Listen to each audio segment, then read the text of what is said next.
ಯಾವಾಗಲೂ ಸಮಸ್ಯೆನೇ ಅನ್ನಿಸ್ತಾ ಇದೆ, ಆಗ್ತಾ ಇದೆ. ಯಾಕಂದರೆ ಚಿಕ್ಕ ಸಂಬಳಕ್ಕೆ ಕಷ್ಟಪಟ್ಟು ರಾತ್ರಿ ಹಗಲು ದುಡಿತಾ ಇದ್ದಾರೆ.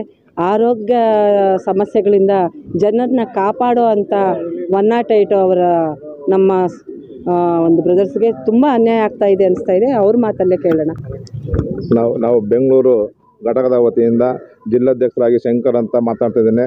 ನಾವು ಸುಮಾರು 14 ವರ್ಷಗಳ ಕಾಲ ಈ ಒಂದು ಆರೋಗ್ಯ ಕವಚ ಸೇವೆಯಲ್ಲಿ ಸೇವೆ ಸಲ್ಲಿಸ್ತಾ ಬಂದಿದ್ದು 2016ರಿಂದ ಇಲ್ಲಿವರೆಗೂ ಕೂಡ ಪ್ರತಿ ತಿಂಗಳು ಕೂಡ ನಮಗೆ ತಿಂಗಳ ಸಂಬಳದ ಸಮಸ್ಯೆ ಕಾಡ್ತಾನೆ ಇದೆ.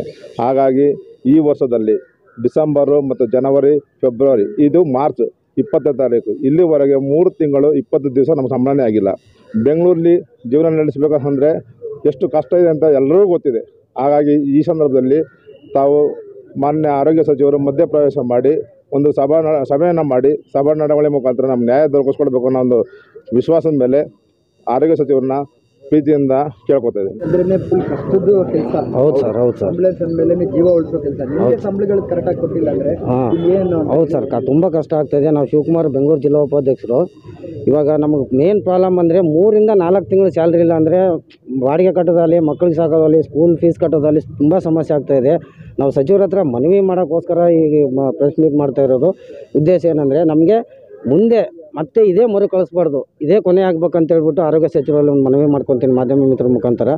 ಮತ್ತು ಇವಾಗ ನಮಗೇನು ಇವಾಗ ಸಂಬಳ 3 ರಿಂದ 4 ತಿಂಗಳು ಏನು ಬಂದಿಲ್ಲ, ಕೂಡಲೇ 10 ದಿನದ ಒಳಗಡೆ ಅದು ಆರೋಗ್ಯ ಸಚಿವರು ಮತ್ತು ಕಮಿಷನರ್ ಹತ್ರ ಕರೆಸ್ಬಿಟ್ಟು ಒಂದು ಸಭೆ ಮಾಡಿ ನಮಗೆ ಆದಷ್ಟು ಬೇಗ ನ್ಯಾಯ ತೋರಿಸ್ಕೊಡ್ಬೇಕು. ಇಲ್ಲಾಂದರೆ ತುಂಬ ಕಷ್ಟ ಆಗ್ತಾಯಿದೆ.